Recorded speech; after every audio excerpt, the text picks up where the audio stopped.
Hi, everybody. So, picking up on last week's lecture where we were talking about environmental stressors, and we talked about social networks being very positive for health. Can you think of any social networks that might be negative for health? I mean, are social networks always a great thing, or is it contextual? Does it depend on, what type of network you're in, who's in the network, what you're doing? So, Haruna. Would bureaucracy be a social network? Bureaucracy? Yeah, that can be a kind of a stultifying social network. What other kind of networks might not be so good for the spirit or behavior or health? What's your name? In a gang. Being in a gang. So that might lead you into some pretty tricky situations that aren't so safe or helpful. Other kinds of networks. Prison systems, yeah. You can think of others. We saw those networks on obesity. So if in your network people are getting heavier, there's a tendency you're going to get heavier. So there are some situations where social networks per se are not going to be the ticket in terms of good health. So we want to go over some of issues like that. But first I want to go through the material today. And last Tuesday we were talking about responding to the environment, how people respond to environmental stressors like temperature, extreme heat, residential relocation, work overload, overtime, natural and technological disasters. So there are a lot of stressors that put strain on our immune systems and on our physiology. So we're talking about those kind of responses last Thursday. Today, we're talking about how people respond to environmental design and how that affects social interaction. So that's a different kind of response to the environment. And we can look at different levels of environmental design. So we've got facilities design, like a building. This classroom is a facility. Neighborhood design, which is more of a meso or intermediate scale. And then urban design or urban planning, where you have the layout and the plan for a whole community. So how does design at these different levels affect our social behavior, our social interactions? Now, some of these slides, again, will be a bit of a review. We'll pick up on some things we talked about in earlier lectures. We talked about environmental determinism, which is the philosophy or the assumption that environments have direct and invariant relationships on us. So we get exposed to a germ, we get sick. That's the germ theory. Or you live close to people in a residential setting, you become friends. That's proximity determines friendship. And we have that study at MIT by Festinger and his colleagues, and we have Winston Churchill emphasizing that point there.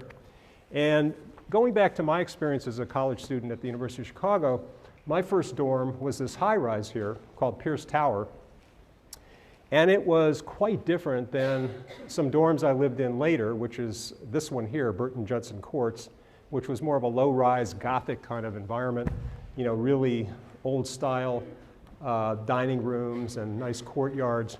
And I have to say that in this environment here, when you read that paper by Holohan about what it's like to live in high-rise dormitories, that was it for me. It was a very crazy place. We had a lot of noise at all hours of the night. Sometimes we would roll the piano into the elevator and get a washtub bass and somebody on the guitar, and we'd go up and down at 3 in the morning playing music, and the door would open. And people would say, "Oh, who's making all that noise?" And the door would close, we'd be on to the next floor. So, and even crazier, some people, when they were in various states of inebriation, would actually go out that window and walk around the outside window and come in the other side. They could actually do this. And once in a while, people fell, and that wasn't so good. But it was a very, active, noisy, very social dormitory. When I moved into this place, it was more subdued, not as much noise, a little bit more laid back kind of environment. So question is, do these dormitory structures really have deterministic effects on us? And one of the themes that comes out a lot in this course is that the physical and the social environment are highly interdependent. What goes on in the physical realm often affects the social realm. We see that in the study by Appleyard today on traffic volume going through a neighborhood in San Francisco, and how that affects people's neighboring patterns, for example. We see that in the Holohan study in terms of the number of stories that a college dormitory has at the University of Texas, and how students are feeling about dorm life, whether they're living on the top floors or the bottom floors. So question is, are there these deterministic effects of the physical environment on social behavior? So we'll see some examples of where that comes out. So this is the study by Holohan, and it was done at the University of Texas with 110 freshmen. They wanted freshmen because they didn't want students that had had a lot of choice in living in kind of their preferred dorms. They wanted people that were assigned to the high rises, the low rises, and then to see what happened. Can anybody summarize just quickly what the key findings of that study were? Yes. Your name again? Rochelle. Yes, so the lower floors, if you were living on the lower floors, when students filled out these questionnaires on their evaluations of residential life and the social climate scales that we talked about, Rudy Moose developed, and we'll go over that again today, they were more positive if they're on the lower floors than on the higher floors. What about women and men students? Any differences there? Yes, Leslie. Yeah, generally the females were reacting more positively to the social opportunities of the dorm, to the relationship opportunities and personal development that the dorm afforded compared to the males. So that was another trend that they found. What about the differences between the high-rise, 13-story dormitories, like I was living in that dorm at Chicago, versus the low-rise dorms, which might have had 3 or 4 stories? Anybody remember what happened there? Yes, your name? Dave. Again, the people living in those high-rise dorms, less positive college experience or residential experience. So these are some of the dimensions that they asked students about on the University Residence Environmental Survey. And one dimension is about how social relationships get established among members of a particular residence hall. Does that residence hall provide for your personal development and encourage it? Remember, we talked about smaller behavior settings sort of cultivating or enhancing people's personal development in terms of leadership style. So depending on the size of the facility, you can have very different outcomes in terms of development. And also, does the organization emphasize maintenance, staying static, or does it emphasize change? And there are a lot of companies in our industrial world that are very focused on sort of maintenance.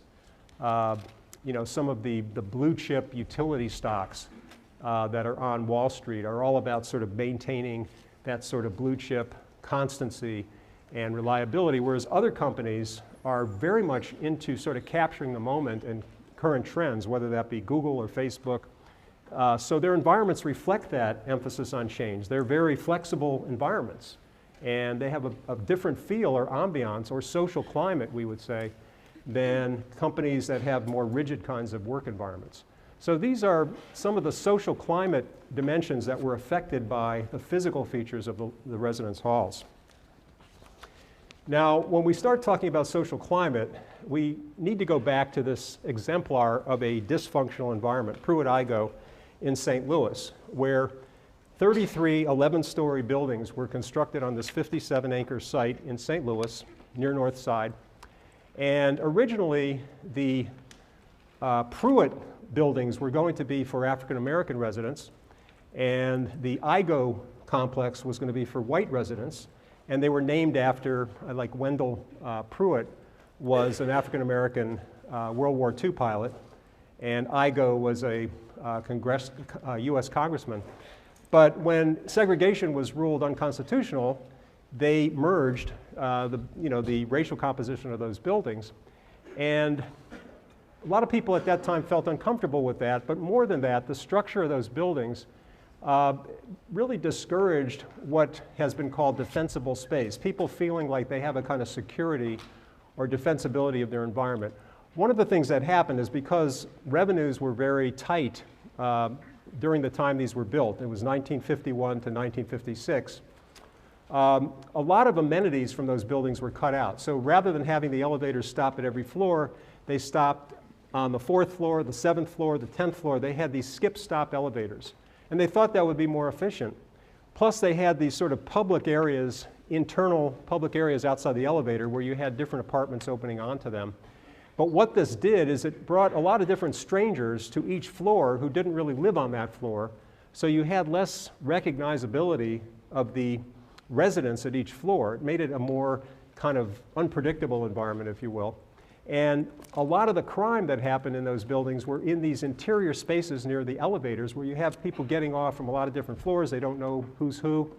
And so that defensible space factor was very low in those buildings, and you have a lot of graffiti, you have a lot of vandalism. And the way these buildings are sited to the street, there's very little opportunity of the residents knowing if someone comes in along here to this entry point, do they belong to this building, that building? There were close to 3,000 residential apartments in Pruitt-Igoe.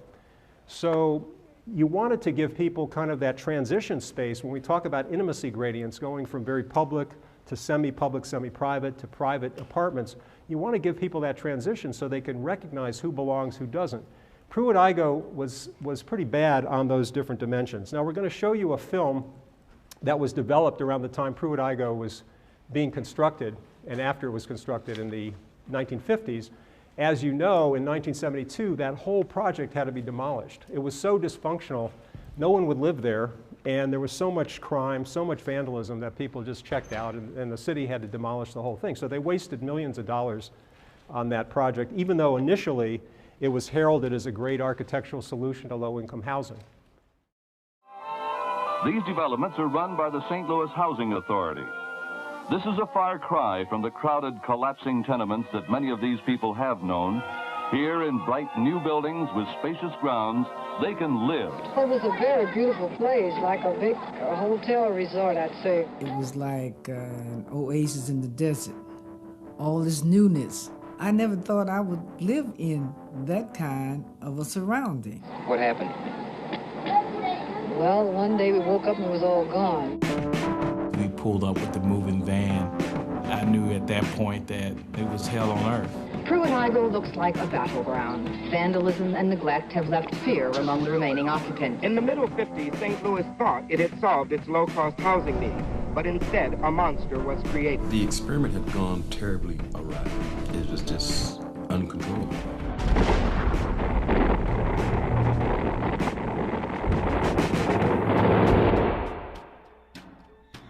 Pruitt-Igoe is such a symbol that we tend to forget that it is no different than the city that surrounded it. What happened to St. Louis was tragic, but that's simply not how we've told the story. Pruitt-Igoe was always fighting against this terrible riptide of destruction in the midst of an economy that was dying. The strong, tightly knit communities and families in which I grew up had begun to shatter, and it wasn't there. And it was one of the most tragic things I've seen. It seemed to me that we were being penalized for being poor. That caused so much anger. Persons that don't have a decent place to stay are willing to take these kinds of chances. Where we live, we're taking chances. This is it. This is out of control, and we are no longer going to put up with it. We're not going to tolerate this anymore. I said, as tenants, we've got to draw a line and say no more. No more.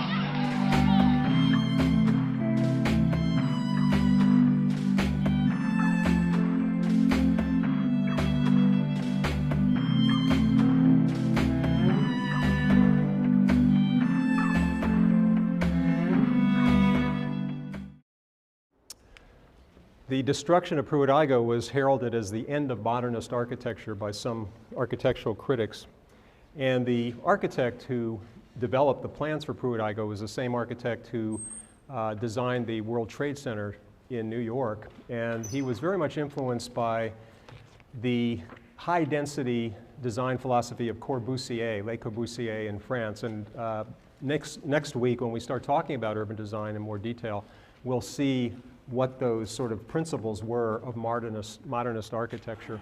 But that kind of shows you what was happening at Pruitt-Igoe and what did in that whole investment and that whole project. Yeah, your name? Kevin. Kevin. Do you think the demolition of the building would have happened if it was built in a different location with a different culture in a different area? That's a good question. I think one of the observations of Pruitt-Igoe is that it was built in an area that was already somewhat stigmatized in St. Louis as being poor and being dangerous. And also you had the flight away from the city. There were a lot of people that didn't want to live in the downtown core, and Pruitt-Igoe was intended to try to bring people back to the central city, just like in New York in Manhattan, you had these really large public housing authority apartment complexes, multi-story. But St. Louis was a different kind of environment, and people were less keen to live in the center of the city. So when you site these kind of buildings in places that already have some things going against them, some cards stacked against them, they're less likely to be successful. So that's a good point.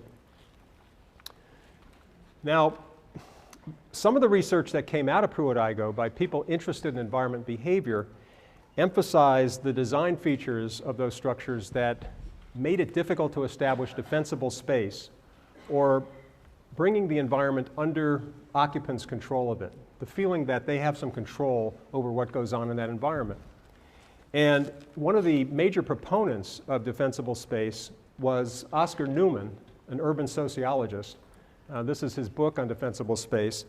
And these are some examples of the projects that he studied in New York and in other cities. These are from New York, the Tilden buildings, these low-rise Brownville houses and the Van Dyke buildings here. And then a development called Brooklyn, which is more low-rise. And then this Van Dyke, these kind of buildings here, where you see that same kind of pattern as Pruitt-Igoe. You have these geometrically arranged megastructures, but it's very hard for people to establish any kind of secondary territory in here or transition between public street and private apartments. It's a kind of a no man's land. And that's one of the problems with these low defensible space environments.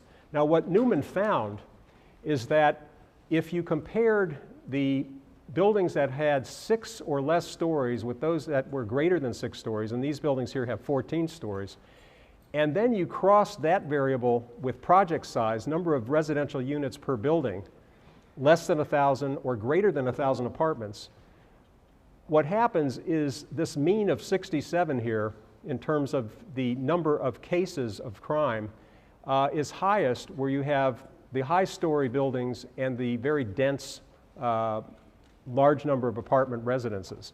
So you get that jump in crime there, number of crimes per 1,000 residents, when you combine the height of the building and the density of the building. So that was a key finding from his research. Now, he found some other things that were pretty interesting. When he plotted the building height in the number of floors, and these are height brackets here, different categories of buildings with 2 stories, 4 stories, 6, 8, he found this linear relationship between robberies per 1,000 families and building height, number of stories. So this looks like environmental determinism, right? The more you go up in height, the more robberies. So there's something about that density and height that's breaking down the social fabric, where people can't recognize each other, they don't care about each other as individuals, and it's more of a jungle almost. Another thing that Newman found is that when you broke down and disaggregated where the crime happened, in the 3-story buildings, the mid-rise 6 to 7 story or 13 to 30 story buildings, certainly in these categories here, inside the apartments and on the outside grounds, you had somewhat of a jump, higher numbers for the higher rise buildings. But where you really see the jump is in the interior public spaces. And these are those unprotected spaces around the elevators where people really didn't recognize each other. And it was kind of a very low defensible kind of situation. And that's where you get the greatest increase because of the height of the building or the number of stories. So that was a pretty interesting finding that he came up with. And in general, he concluded that there are certain factors that enhance defensible space. So one is to provide clear territorial definition of space, which is to say, give people those intimacy gradients that are clearly visible between the public to the semi-public to the private. Don't go immediately from the public to the private. Like in Engineering Plaza, the tall engineering building, the original engineering building, you have a public plaza out there, and then you go into an elevator and you go right up to where the offices are. There's no lobby, there's no transition between the plaza and some kind of entry into that engineering building here on our campus. So that's what he means by sort of breaking out that transition between public to private and defining the territory. Remember, we talked about territoriality and personal space and how you define territories, whether it's a dorm room or some other kind of environment, by personalizing it, by putting up evidence of group identity and things like that. Positioning windows so that residents can survey interior and exterior public spaces. Newman was really big on surveillance. If people can look out their window and know who belongs and who doesn't belong, that puts eyes on the street, in a sense, so that it's less likely that somebody's going to be there and sort of be unrecognized as not belonging and therefore be able to commit some kind of a crime that, if they were recognized, wouldn't have happened. Adopt building forms that avoid perceived stigma and vulnerability. And there are certain building forms that we see repeating in the Newman defensible space research, Pruitt-Igoe, Cabrini Green in Chicago, which was another dysfunctional residential complex, where you have these megastructure, high-rise buildings with no sort of semi-public, semi-private space adjacent to them. And that connotes, that reads sort of poor, low income, not defended. So there's certain symbolic meanings of those building forms that have to be avoided according to Newman. And then finally, as we were saying before, try to locate those buildings in areas that don't always already have some stigma attached to them, so people are going to be biased against living there or going there in the first place. And areas of environments do acquire these symbolic meanings. For example, South Central LA, after the riots there, people riding on the freeway through that area were very reluctant to stop and have a hamburger, for example. They didn't want to have fast food there. I worked with a graduate student who did a dissertation where she photographed various areas in South Central LA and other parts of LA like Westwood, Burbank, and she put different labels on them. She took a South Central LA image or photograph and called it Westwood. People were much more positive about that environment even though it was actually in South Central LA. So people develop these biases and these prejudices based on the history of what's happened in those environments. Now, from an environmental psychology point of view and an urban design or facilities design point of view, there are strategies we can use to enhance defensible space. So that's what I want to talk about next. You know, what are some design strategies we can use to create a stronger sense of personal space? One of them, or a stronger sense of defensible space. One strategy is to use color and enclosure. So here you've got this recreational sort of semi-public, semi-private area attached to these buildings by virtue of the fact that you're repeating this color scheme here in this outside environment, the same color scheme that's on the front door. So it's sort of tying that space to that environment. So people that are in that space are presumed to be residents or visitors of the residence. Another thing that we want to try to do is go back to Chris Alexander's notion of intimacy gradients. He claimed in this book, A Pattern Language, that it's important to lay out buildings or neighborhoods according to a sequence that begins with the public entrance and leads into slightly more private areas and finally to the most private domain. So even in these low-income apartments, you give the residents at least a symbolic porch where anybody going from the sidewalk onto the porch is entering a kind of semi-public, semi-private zone. So it's a transition into the more private part of the apartment. And also in a work environment here, you might create this sort of social space buffer zone, semi-public, semi-private, for team interaction, where the individual can go into the private workspace, pull this door closed, and have more solitude. So you want these intimacy gradients as much as possible in various kinds of environments. Now I'm going to go to the other slides for a minute and show some examples of these strategies. So here we are back at Pruitt-Igoe before it was torn down. And you can see the lack of an intimacy gradient here. You've got the public street, and you go right into the guts of the building. You're not really defining this area as attached to the building in a meaningful way. A lot of graffiti in the interior public spaces around the elevators and the stairwells. You had play areas that were kind of minimalist. They had to cut out of those projects, the original plans, they had to cut out gardens, they had to cut out the more enhanced play areas and playgrounds, and they gave people some hoops and some areas to play racquetball, but basically the parents had a hard time keeping surveillance over where their kids were because they were so high up on the top floors. So eventually this whole thing had to be torn down.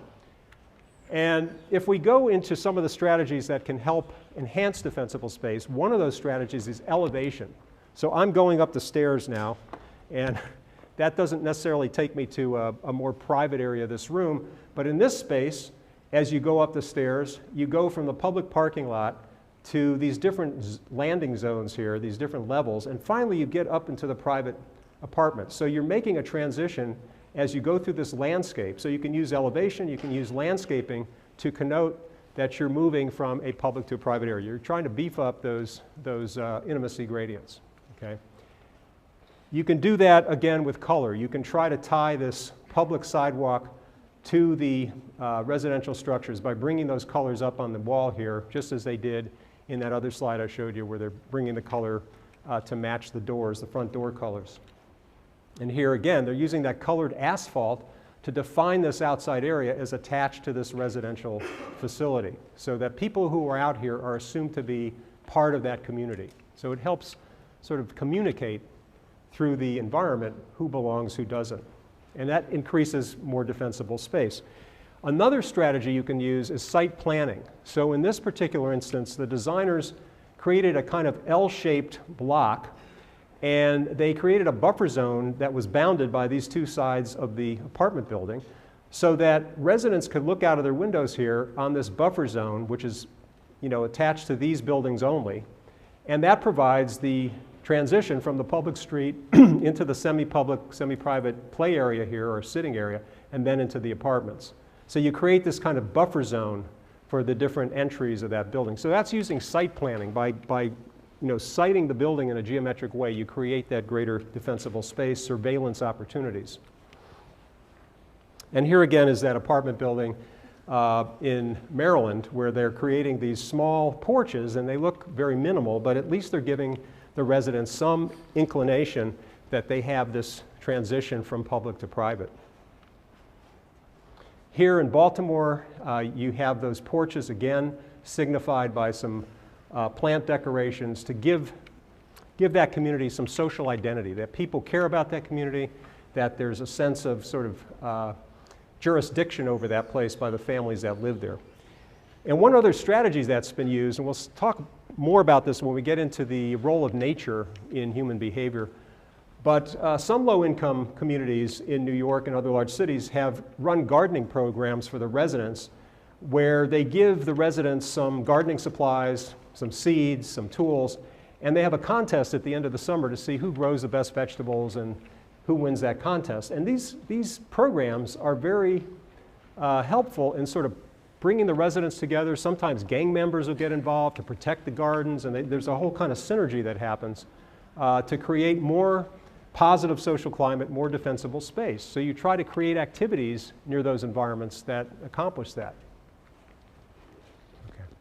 So just recapping the examples that I've talked about, these are some strategies that you can use as a designer to enhance defensible space. Color coding of secondary territories to attach them more clearly to primary territories. The primary territories are the apartments themselves. Site planning of buildings to create natural buffer zones that can be surveyed by the residents. Using elevation and landscaping to mark transitions between public and private areas. Establishing interaction spaces like gardens for residents adjacent to apartment buildings. So what you can do is you can capitalize on these different strategies to take an environment that might be low income, it might have some limitations to it, but through environmental design, enhance the social climate, the social properties of that environment. Now, we said that physical and social environments are highly interdependent. They influence each other in major, major ways. This is a great example. This study that was assigned for today by Don Appleyard. How many of you have read Appleyard's work before? Any of you? Well, he's a really influential urban designer who taught at the University of California, Berkeley for many years, and he unfortunately died very early in an automobile accident. But some of his signal contributions to the field were to study the effects of traffic and traffic volume on social behavior. And he did this really interesting study in San Francisco where he took the same basic neighborhood with the same racial composition and socioeconomic status, but some of the streets had 2,000 vehicles going through them per day. The moderate traffic streets had 8,000 vehicles per day, and the heavy traffic streets had 16,000 vehicles today. So you've got a lot more traffic volume in that bottom situation there. And he then asked people to draw their home territory. What did they regard as their home territory in those different environments, those different streets?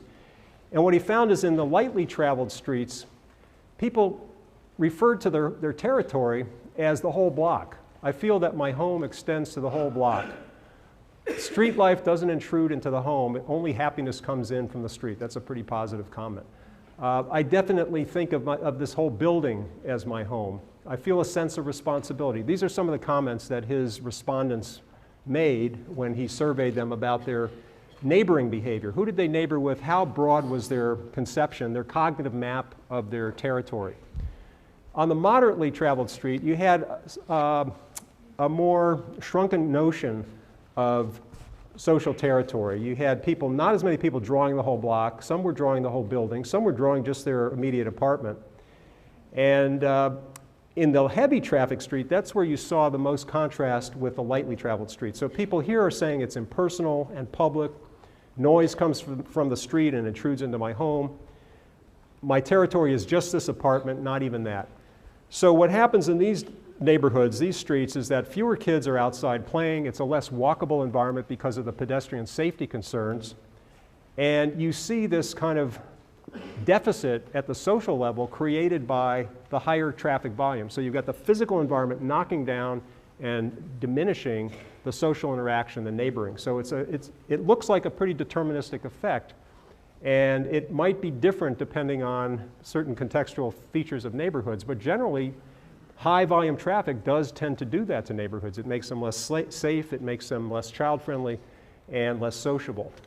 Now, when we look at pedestrian safety, I was talking about children not playing on those heavily traveled streets. When you look at these different types of transit and deaths per 100 million miles traveled, driving is associated with 1.4 deaths per 100 million miles traveled. Flying, just 0.2, so flying tends to be a lot safer than driving. But walking is associated with nearly 50 deaths per 100 million miles traveled. So pedestrians have a harder go of it in our cities, especially in some freeway-dominated cities like Houston, Miami, LA. So in the next part of the lecture, I'm going to give you a little break now. In the next part of the lecture, as we finish up, I want to go through traffic calming strategies. How do you take a neighborhood and calm down the traffic, slow it down so it's safer for pedestrians, but also make the neighborhood more walkable so that it provides more amenities for people to actually be out in the neighborhood and walking around. So take about a 5-minute break. Okay, we're back.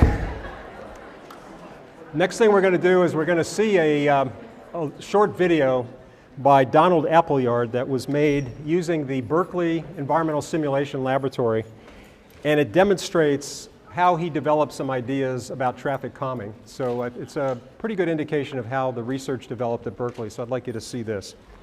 And it's kind of a cross between environmental assessment research and simulation research, as well as traffic calming.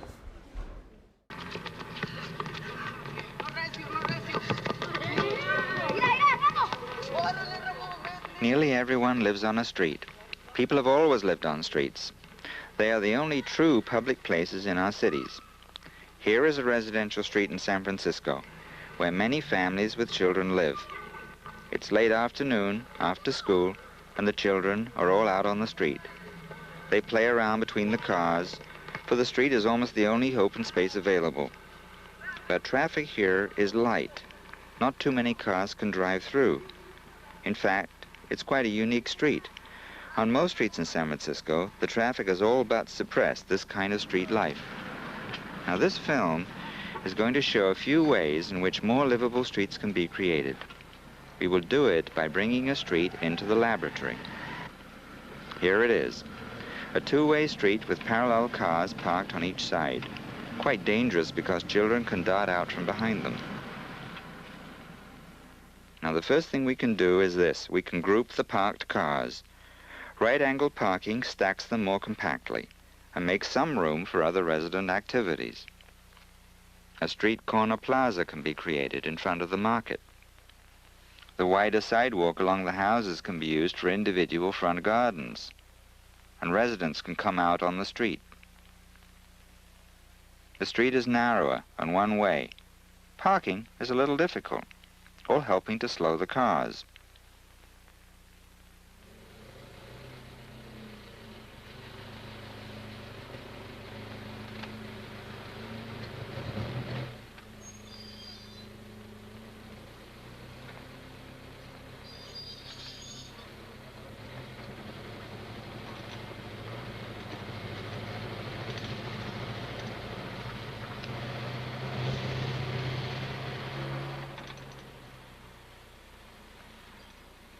Another solution is diagonal parking. This makes the sidewalk wider.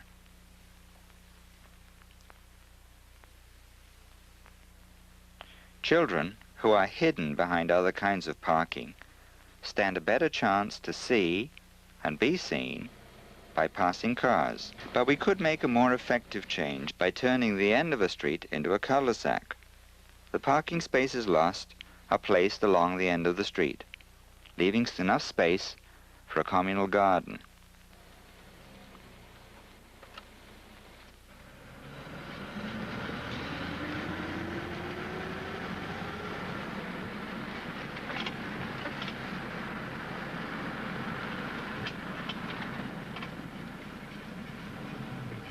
While reducing and narrowing the traffic space is one way of increasing resident space, sharing the street space is a new alternative.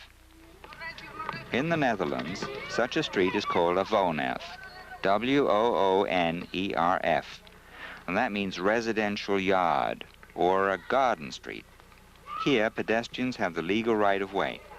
Car drivers are allowed into the space, but only if they drive under 15 miles per hour.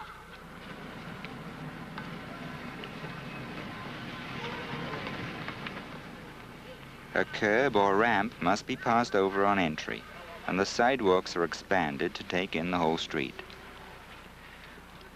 We have accommodated the same 18 cars that were in the other alternatives. Naturally, empty parking spaces will be used by children, and they have been found to play more in the street space. These streets have become so popular in Holland that over 800 woonerven have now been constructed. In the late afternoon hours, this street could become alive with people, and yet remain a peaceful sanctuary away from the traffic.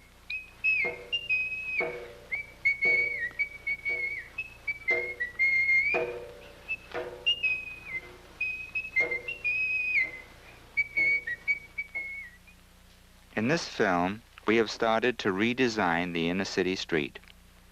Our next film will take a look at the future residential street, as energy conservation becomes more urgent. For example, smaller, more energy-efficient cars. Here is the first one on the block. What if everyone had one? They require about 1/4 of the space of a current American car, and the moving lanes could be much narrower, all opening up more space for resident use.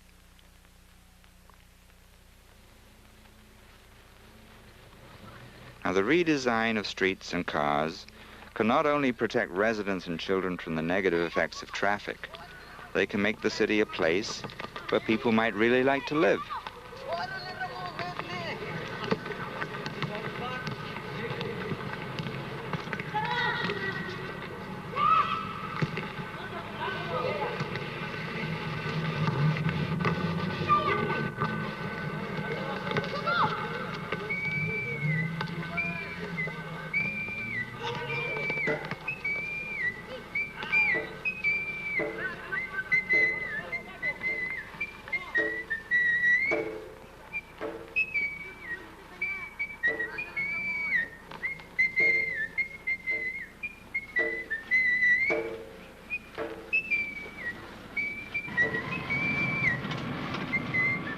So that's a great example of using an environmental simulation lab.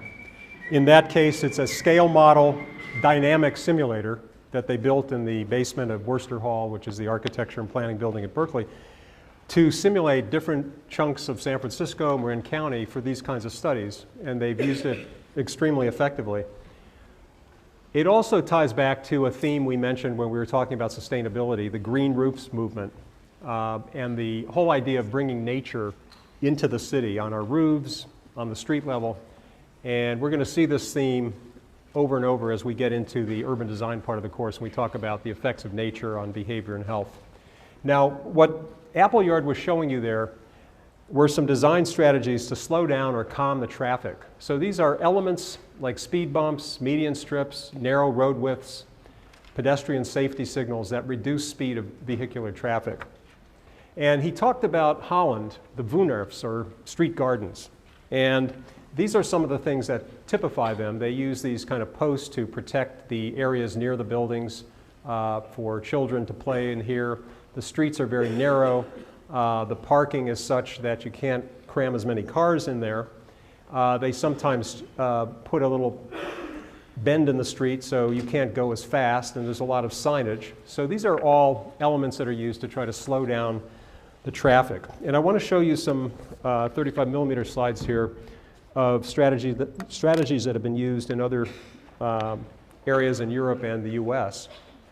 So this is Holland again, and they use narrow streets. They use these sort of roundabout elements to slow down traffic. And they often close off their public squares. This is Delft, Netherlands, where they've closed off this whole central area of the city for mostly pedestrian activity and festivals and fairs. So it's a very pedestrian safe, defensible kind of environment.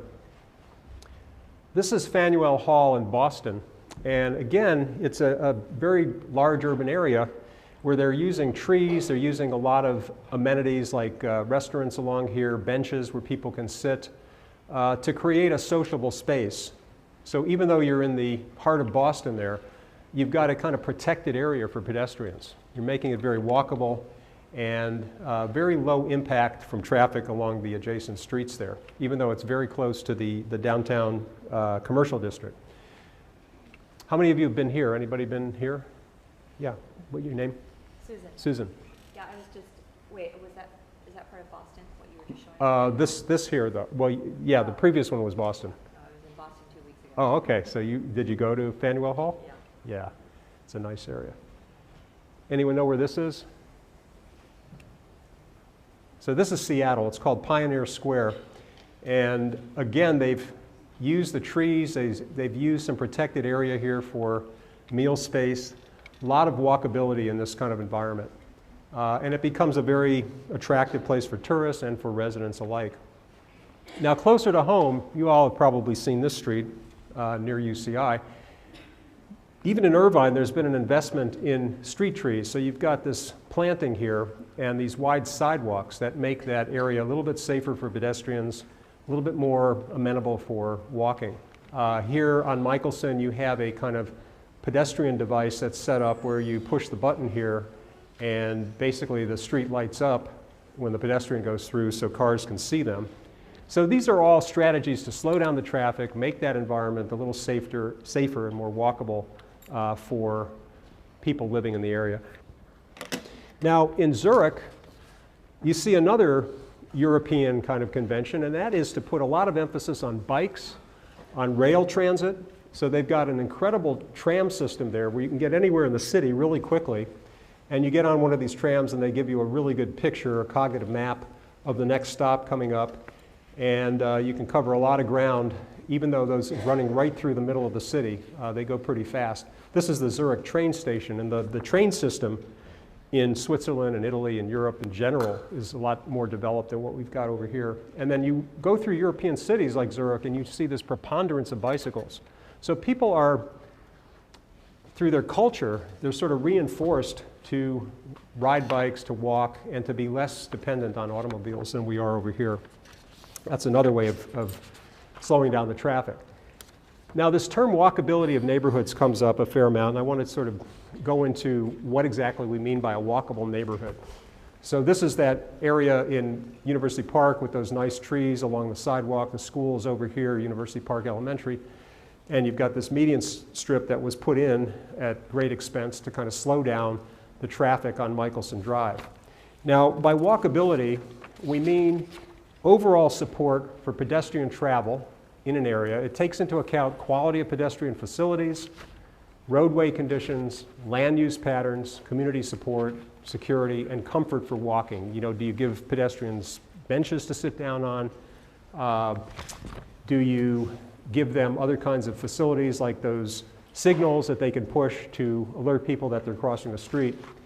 So specific factors that enhance walkability of a neighborhood would be the presence and quality of sidewalks and crosswalks. If you give people, specific places to walk and you don't put them right up on the street, for example, and where you have lower traffic volumes and speeds.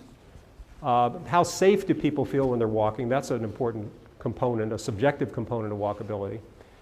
Do you give them street trees, water elements, other natural elements that people are naturally drawn to? Connectivity between streets. A grid system like in Manhattan is very connected. All of those north, south, east, west streets are interconnected. So you can walk around that city and get your services very quickly. However, if you live in a cul-de-sac neighborhood like Woodbridge or some other area of Irvine or Newport Beach like East Bluff, you go into one of those neighborhoods and you've got these very curvy streets, and that's great for separating people from high traffic, but it doesn't make the neighborhood as walkable because you can't get to the grocery store as easily, or you can't get to a restaurant as easily. So mixed use planning and clustering land uses together in different ways in a high density situation is more promotive of walkability than these cul-de-sac sprawl situations. Even though some people like the suburbs, they like to get away from traffic, it does cut down certain aspects of walkability. And it gives them less proximity to valued destinations. So areas that have mixed uses, you could do a lot of things in a square mile, whereas in another neighborhood, you've got to, like if you live in Turtle Rock, Irvine, you've got to drive down Turtle Rock Drive to get to the Safeway or the Cleaners or anything else. So these are some walkability dimensions. And here we're comparing a grid street structure with a sprawling suburb. And this makes the point that in this cul-de-sac in Bellevue, Washington, there are very few shops and services within walking distance. So you can get a nice contact with nature and walk around your neighborhood.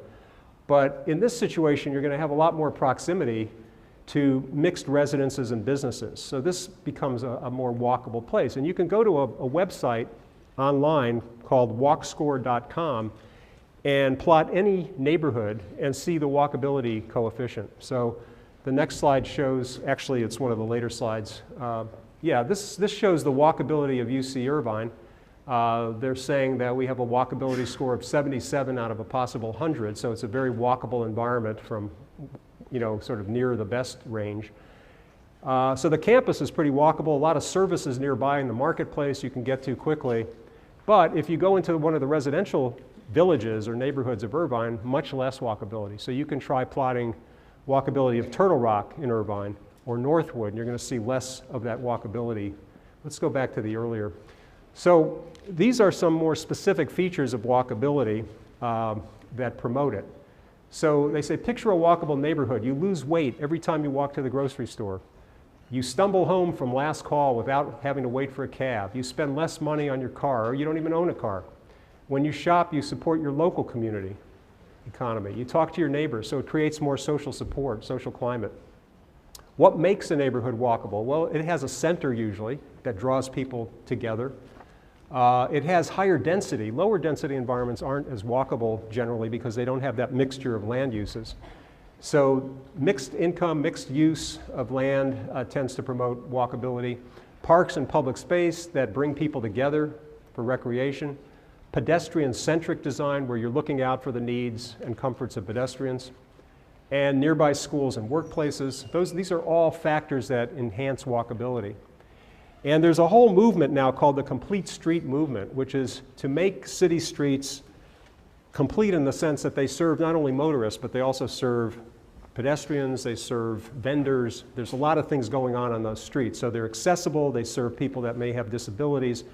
They have these street furniture for people that need them, shade, well-connected streets, not too fast in terms of the traffic, and very comfortable in terms of protected bus shelters, crosswalk timers, bike lanes, things like that. So these are some features that enhance walkability of neighborhoods. So we're looking at how things like defensible space, walkability, pedestrian safety can enhance the social climate and the healthfulness of a neighborhood where people are going to interact more positively and more regularly and create those sort of neighborly bonds that make for a strong community. Now, environmental psychologists have gotten very precise in measuring what are features of neighborhoods that contribute to walkability. So these are some surveys that were designed by a UCI team, Mariela Alfonso, who got her PhD in PPD, Chris Day, and Marlon Bornett. And they've developed these different guidelines for different types of crosswalks. So you've got the white painted lines, you've got the color painted, the zebra striping, different road surfaces and textures. So you can rate an environment as to whether it has any of those particular amenities. Also, you can look at it in terms of pedestrian crossing signs and signals. And you can rate it as to whether it has a pedestrian activated signal like I showed you on Michelson, or underpass, overpass for pedestrians. So these are all features that make it easier for people to walk through their communities. As well, sidewalks, green belts, trails, paths. Some communities not only have the traditional street, but they have these side trails or scenic vista areas where pedestrians are drawn because of the views and the kind of sociable quality and the natural quality of those environments. So you can rate the environment. Does it have those kind of green belt amenities? Street trees are very important. You have some of these neighborhoods that look like gardens, overarching trees, where it provides a kind of canopy, very natural feel, compared to this kind of monolithic concrete in some neighborhoods. And that's what we're talking about, the Bonaventure Hotel. And I'll show you some slides of that in the next part of the course. Outdoor dining and meal spaces tend to humanize a space. And Pioneer Square, that example I showed you in Seattle, is a good example of that. In Europe, you see a lot of sidewalk cafes to have people occupy these social spaces adjacent to the building so that they can, relax. These are called third places. And when we get into the next part of the course, we'll talk about the importance of having communities with a rich array of third places. First places are homes, second places are workplaces and schools, but third places are these relaxed, like Pete's Coffee, a bookstore, a lounge where you can go to hang out with people, strangers or friends, and let your hair down and just kind of relax. And the best cities tend to have a lot of these interesting third places. Irvine doesn't have so many third places, actually. The nightlife here is pretty restricted after about 10 p.m., right? So if you go to a place like Laguna Beach or Westwood, you got a lot more of those third places that are active throughout all hours. Street furniture, are you providing sittable spaces for people that want to use that area, or covered shelters here in case it rains, bike racks, things like that. So looking ahead to the next part of the course, we've gone through these different ways that people relate to their environments through cognitive mapping, personality in the environment, attitudes and assessment, sustainable behavior, human spatial behavior. We've talked about environmental stressors, how those affect us. We've talked about social interaction, the impacts of behavior settings on people developing leadership skills. So these are all representing these interpretive, operative, evaluative, and responsive ways of dealing with the environment. And obviously, they're not exclusive. People are using these different strategies all the time. And when they're able to not just react to things, but also operate on the environment, we call that optimization. They're able to try to bring the environment into line with what they want, to be more attuned to their goals and needs. When they're just stuck in the reactive mode here, they're adapting passively, but they're not able to optimize. They're not able to change the environment in a way that reflects what they want. So as we've gone through these different areas of research in environmental psychology, now the question is, can we translate them into principles of design, whether that be classrooms, workplaces, healthcare centers, urban neighborhoods? How do we take these design findings and these environmental behavioral findings and translate them into improving our environments? We call that translational science, or action research, research in the service of action, trying to make the community better. So that's where we're going. We've kind of reviewed some of the basic findings, basic science in environmental psychology. Now we want to apply it, and that's the next part of the course. Now, before we do the midterm review, since we're talking about environmental assessment of streets today and street quality, I thought I'd play one more segment of the Pothole Patrol, and then we'll do some midterm reviewing. 12 at 6. Now, we all know that this year Halloween falls on a Friday, but the Pothole Patrol, a Wednesday tradition, simply couldn't wait. Following your emails, the crew went to Berkshire Street today, where the tricks and treats came 2 days early.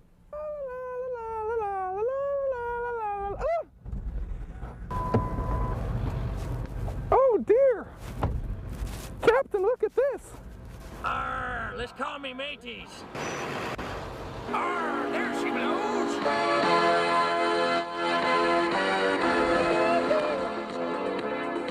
Hello out there. I love children, animals, and Halloween. It's everyone's favorite holiday, and the Pothole Patrol's bringing the noise and the hot mix to this quiet Shreveport street. I've been going around it long enough. How long?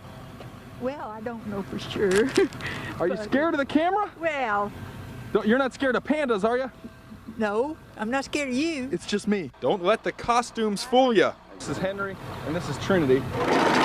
We're still doing our thing. This street needed fixing the potholes. I hardly expected this. Michael Jackson loves animals. Yeah, we know. We just like to stay in character. Hello, sir. Hey, Patches, how you doing, sir? Doing all right. What do you think about this pothole crew? Well, I think they're doing a good job. This is something, I've been out here about 9 years, and it's something I think the customers will really appreciate a little more out here. Pleasing the citizens. It's my job.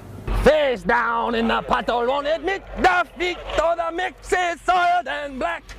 He's a big, strong man with an alligator head. Don't you take his boots away. Oi! From the Pothole Patrol to you, have a safe and happy Halloween! All right, so let's do some questions, midterm reviews, study guide. Some of you were puzzled by questions on the study guide. Somebody asked on a message board, what's meant by the user needs gap? What's the user needs gap? Anybody remember that? What's the gap? Yeah, Haruna.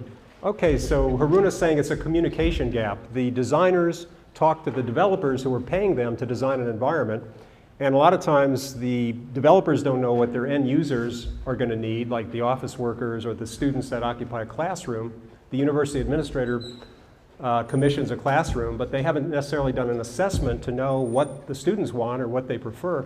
So there's a gap, there's a communication gap between the end users and the designers and developers. So that's what we mean by that gap that has to be bridged by doing this type of research, which alerts the designers to some of the congruence issues. How do you make an environment more congruent or better fitted to what the occupants need? Other questions that came up. Somebody asked, why would a highly legible environment in terms of Kevin Lynch's notion of environmental legibility, cognitive mapping, why might a highly legible environment not be good in all circumstances? Anybody know why that would be? This gets back to what Dr. Misra lectured on, environmental cognition. Somebody take a guess. Okay, Haruna. Okay, so there's some value in mystery and serendipity, and when everything is too grid-like and too predictable, people get bored. That's one of the raps on Irvine. It's too predictable. It's too staid, it's not interesting, it's so planned that there's no happenstance or serendipity here. So the extreme legibility is where you have boredom, but the extreme illegibility is where you have people getting lost and confused and stressed. So you want that happy medium where you don't want either extreme. Urban imageability, can you elaborate a little bit more on? Urban imageability? Yes. Yeah. Kevin Lynch, in Image of the City, one of the paperback books for the course, talks about two key characteristics of environments based on the design. One is legibility. Can you find your way? Is it clear how to get from point A to point B? Imageability is simply, does it evoke and create strong memories? Is it easy to remember because something strikes you there that's really interesting? So it's not so much navigability, how do you get point A to B, which is legibility and coherence, but rather imageability. How strong of an image does that create in you? And how do we create, using design features, how do we create stronger imageability? So you can put a landmark near an intersection and a node, and by putting those different elements together, create more imageability.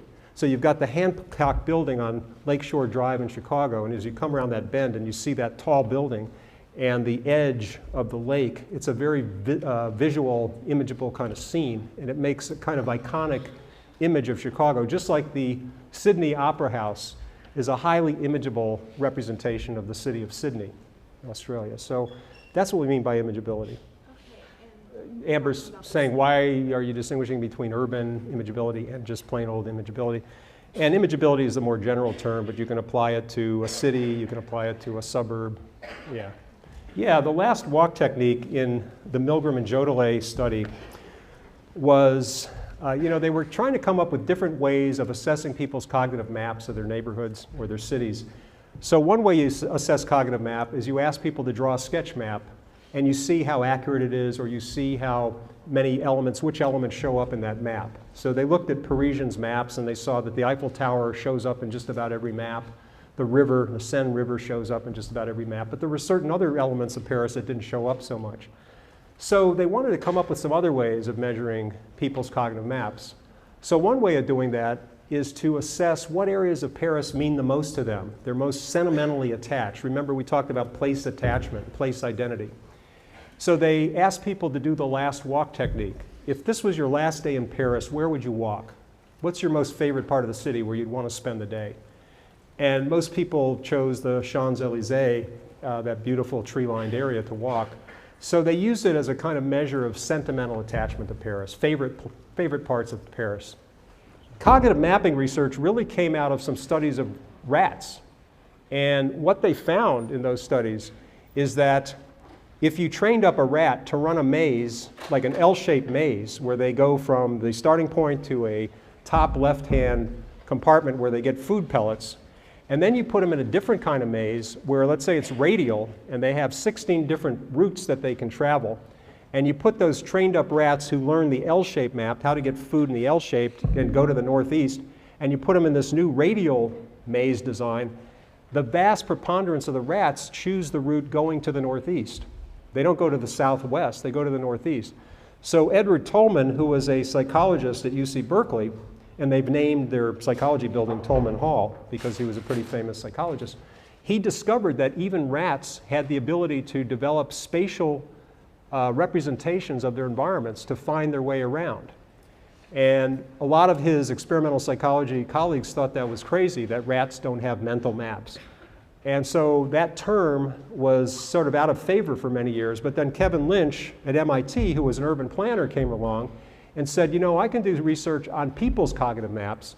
And he started interviewing people in Boston, New York, Philadelphia about their images of their cities and what they recall about their cities and why they're highly imageable. So Beth has put up this slide here where you've got, in the Tolman study, the rat is running from point A to point B, and then in the next maze, after they're trained up to do that, okay, so this is the radial, so then they put them in this radial maze, and they close off the route to D because that's sort of the obvious, okay, I'm just going to go forward.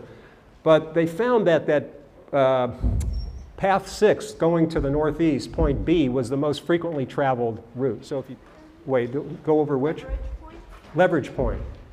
Yeah, leverage point means that there are certain behaviors that exert high leverage on how much energy we use, for example. So when Beth talked about finding the high leverage efficiency behaviors, we want to find the behaviors that account for most of the energy use. Like in a household, that might be the kind of car people purchase, or it might be the kind of air conditioning and heating system they have.